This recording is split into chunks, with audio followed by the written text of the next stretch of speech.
What's good, everyone? Welcome back to the Mana Dorks podcast. I'm Nick. And I'm Mike. And this is a new segment we're calling Thought Scour. Thought Scour. It's a segment where we just come up with a topic and we just talk. Sit by the fireside, enjoy some magic chat, and invite you to join with us. So we hope you enjoy this. Today we are talking about net decking. Who's heard of net decking? I've heard of net decking. What is it, Nick? Net decking is when you go onto a website like EDHREC and you download a deck and you build it card for card. As the card is, yeah. So is there anything wrong with net decking? Whoa, big questions early. Yeah, sorry. That's okay, wasn't prepared for that. We don't mess around here on Thought Scour. Well, no, that's fair. Is there anything wrong with net decking? I personally don't think so. Okay. Me as a Magic player, but I know that people in the community do. I think the issue that they see is that someone else has built the deck for you. The only amount of work you've put in is searching for the deck, buying the cards, like actually putting the money into it, I guess. Yeah. So I think that's why some people have an issue with it. I don't necessarily see it that way, but I guess. I guess I'm kind of on the same page. Like, we all started out like that. Oh, absolutely. There's no way my first deck, well, actually, my first deck was just, it was my token deck, and I went through and I saw everything that said token on it. But my second But deck, that was built from your collection. Yeah. Yeah, you didn't go through a deck list and Right. find cards that said token. You went through your own cards, and that's the exact opposite. Right. My true first deck was a pre-constructed deck. Oh. Does a pre-constructed deck differ from A net deck? a net deck? Oh boy, like I said, big questions early, Nick. I know, I should have waited. It's okay. Pre-constructed decks are made for you. Right. The deck list is already put together, and all you do is put the money into it. So by that logic, I'd say they're the same. However, precons are like mass-produced. Yeah. You know, like they pump those things out and they're all the same cards. So I don't think so. I'm not sure, actually. In the regard you were talking about before, where you're not putting any effort into it, you're buying it or you're downloading it, whatever, somebody else made it. Yeah. It's the same. Right. The difference is you're not getting it off the internet. That's true. You know? Yeah. But this leads into like a good idea here, because you can net deck, but you can alter it. You can make it better. You can make it more unique. Absolutely. You can do that in the process of going from the copy of the deck into the paste of the card. Right. You know? Our friend Dan Glover, he bought a precon.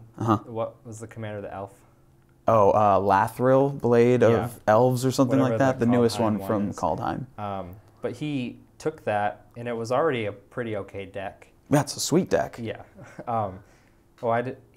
He put in so many cards, and it's like almost unbeatable. It's nasty. That's the thing. Precons are really good for a basis of a deck. Right. And I guess you could say that's the same thing about a net deck. Yeah, that's what I'm getting at. Yeah, great. It's all just a basis for you to build off of. So I guess we're kind of on the same page here. Well, yeah, but we don't have to disagree about these things. I suppose, yeah. So I want to go back to just precons by themselves. In the past, and I guess they're still doing them, we had one precon a year that was 5 decks, or 4 or 5 decks. Yeah. A bunch of new cards and a couple of really good reprints. Yeah. Now what we're getting is every standard set that comes out, they print 2 cheap commander decks that are just filled with reprints. Yeah. It's only reprints and a commander. So I'd say that is closer to net decking because it's pre-existing cards. Right. But I think that the new ones, like one every year that we get those 5 pre-constructed decks with new cards, Yeah. I think those are less like net decking because they're entirely new cards. I think that would have to be the difference there. So you're saying that the net decking is more that the cards are already existing. Already It's already out there. So if you want to compare precons to net decking, you have to do precons with pre-existing cards against net decking because they're already existing. Okay. But since they make precons that have new cards in them, I can't say that those are the same. Okay. You understand what I'm saying? Yeah. I just think that that's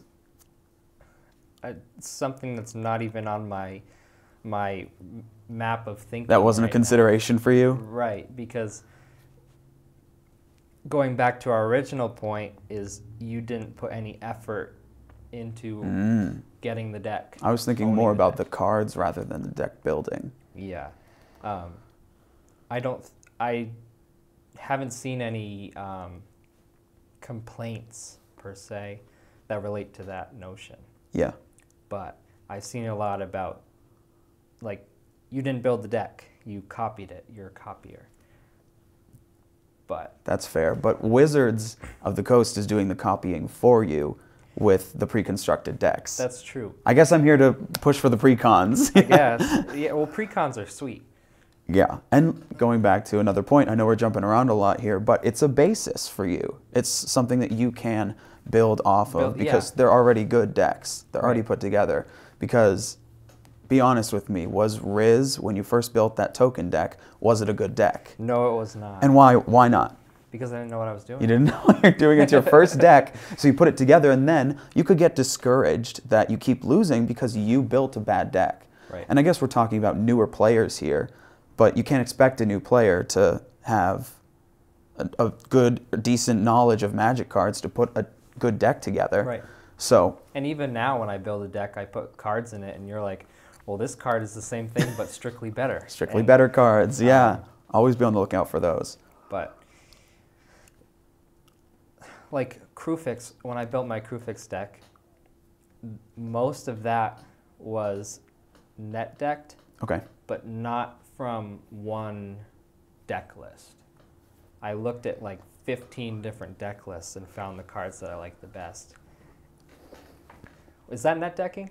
Well, I'm gonna compare that to looking at like EDH Rec. Okay. Because that's not, they have options for deck lists, right. But in general, it's just cards that work well with the commander or a specific theme. It's not a deck list, here are the 100 cards. So that's pretty much what I did, but more work. So is EDH Rec net decking? It's building a deck on the net. So at what point does it stop? It stops being net decking and becomes assisted research. Nice. I like that. Let's define net decking, like to a T. I think at its core, it is copying a deck that somebody else made. Someone else has built, yes. Okay. Exactly, card for card. Right. Okay, great. Buying a precon. Yeah, exactly. And then we're back to that. It's like a never-ending circle. You could push for both sides. Right. So where do we stand right now? What's our question? Like, well, our original question was, is net decking okay? Or it was, what's the problem? Is there a problem? Is there a problem with net decking? Me, Mike, I say no. I say, at first, no. Yes. When you get to a level where you are just being lazy, then I mean, I'm not gonna tell you what to do. Of course. But that comes off as lazy to me. Okay. And it's not you. Can I say, I think it's more just like the person that's playing the deck does, I know I've said this, but doesn't have the knowledge of the cards. That's how I would perceive it. It's like, yeah, you might be a great Magic player, but you don't have the knowledge of the cards that makes you an even better Magic player. You know what I'm saying? And when you have that knowledge, that comes from building decks, playing against a lot of other decks. And I guess it could come from just grabbing those cards from the net, but then you only get 100. Yeah. So when you build your own deck and you look through all of the cards, then you get to explore many different avenues and choose your own theme even. Right. So I don't think there is a problem with net decking at first, like what you've said. And it's a basis to go off of. Then from there, you invite new cards into your magic brain. Yeah. And then you work with those, you get a better knowledge, and then you push net decking to the side. I still do enjoy looking at decks that people have made. Yeah. I look at deck lists all the time. I like to go onto a website that just like allows you to play test decks. Yeah. You copy a deck of an idea that you have, and you paste it in there, and then you just play a couple of goldfish hands by yourself and get an idea for how that theme would work. Yeah. You know, I think that's okay. Of course, what I would do from there is just build further off of the commander with that strategy. When I built the Animar proxy deck that I have. The +1/+1 counters one? Yeah. What I did was I looked at a bunch of deck lists for it. Okay. And a ton of the ones that I saw, most of them were just small creatures and big creatures. Okay, yeah. Because you have to play creatures to get cheaper big creatures. Mm. And I was like, this guy's really cool, but I don't want to do it like that because it's slow, it's not optimized, whatever. But so I took that idea and I made it completely not that idea. Okay, nice. So they had small creatures to get big Eldrazi's. I opted to put Hydras in mine because they have X converted mana cost, and I can make them as big as I want. Yes. So and they play off of each other. Of course, yeah. The +1/+1 counters. Yeah. And I added a bunch of. I didn't put any low drop creatures in there. Maybe a couple. Yeah. But I have a ton of instant sorceries that give it +1. You just want to get Animar out and then start pumping it up. Put a bunch of counters on it. Yeah. Yeah. Because then you can, turn 6 or 7, you could have 2 massive Hydras. Yeah, and you've had them before. And it's wonderful. So net decking taught you what not to do with a deck. Yeah. Or I guess at least assisted research. It helped me make it more unique and more optimized, at least that I would think. Okay. That makes sense. And I agree with that. I can totally see that. I have used deck lists as a resource.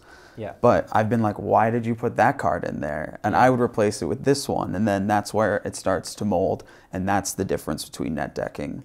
Right. Is adding your own personal flair. That goes back to one of our podcast episodes. Uniquify your deck. Yeah. Making it your own so that it doesn't feel like someone else made the deck. Right. And it's actually something that's personal to you. You feel a stronger connection. And it's better when you win. Yeah, it is. It totally is. And that's another thing. Like, you want it to feel you want to feel accomplished when you've won with your deck. And some people just can get off by winning a game of Magic, but what works for me is winning a game of Magic with a deck that I put the effort into, I studied, and I effectively played. So I guess let's go back to the original question. Net decking. Is there anything wrong with it? Yes and no. Yes and no. Yes and no. That's your answer. I guess, for all those wondering at home. Yes and no. Okay. Do you. And that's, at the end of the day, like, we can't tell you, don't net deck and don't copy this. If you want to do it, hell yeah, do it. All we ask is that you play Magic. Play Magic. And head over to the manadorksmtg.com to check out our other content. Nice plug. Thanks, Nick. So, anyway, speaking of precons, have you bought any precons? Ever? Yeah. Yeah, I bought, my first deck was Mizzix of Magus, whatever it is. Yeah, I think that's it. The instance and sorcery. The experience counter one? Not experience counters. I think it's experience counters. Yeah. You get the counters and then your spells cost less for the amount of counters. Yep. You're right. It's been so long I took it apart. Any other ones? Any other precons? Yeah, I bought the Landfall one. Oh, AC? AC, Tyrant of Gyre straight? Yep. Yeah, the Landfall one. Okay. Yep. Any other ones? There was one more that I bought. Did you buy the Foretell one from Kaldheim? No, I bought the other Commander Legends one. What was it? Come on, man. Come on. No. Well, there was the Was it Oboon? No, that was Zendikar Rising. No. Oh man, people at home are just shouting at us right now. I know that there was the Boros one with the. It wasn't that. I don't. It's your deck. You got to remember it. Screw with red. Anyway. But you have bought precons. I have, yeah. Yeah, 3. I think I have bought I bought 4 or them for 5. the Soul Ring. Yeah, seriously, and that's the other thing is like, since they're so cheap and they reprint so many good cards. They have all the staples. Yeah, staple. Like, it's Staple City in there for like 20, 25 bucks. Yeah. Of course. There's no reason not to buy a net deck now that they're so cheap. Well, not a net deck, but a precon. A precon, sorry. Excuse me. Right. When was the last time that they came out with the set of 5? It was Ikoria back in like April. And I have heard that they're doing another one, I believe, for Strixhaven coming out soon. Cool. Those 5 commanders, 4 or 5. Those would be the 5 for the year is what I'm meaning. As the year of 2021, yes. With the oversized card. Yeah, and they'll still, I think they'll still do the individual or the 2 for each standard set. I like that. Yeah, because it's Staple City. Like they print so many cards. They're so cheap. They're so cheap. Relative to their worth. Like, well, yeah, that you always get 1 or 2 really decent reprints in there. I mean, it brings the value of the card down that they're reprinting it, but it was at a high price for a reason. It's a good card. Right. So those have a ton of good cards that you can play. Definitely. Precons are good to build up your collection. Yes. To start playing Magic and to build off of. Yes. And I guess you could say that net decks are the same, which brings us back to yes and no, net decking is good. There you have it, folks. A clear answer for you. From the Mana Dorks. Oh my gosh. I don't have anything further for that.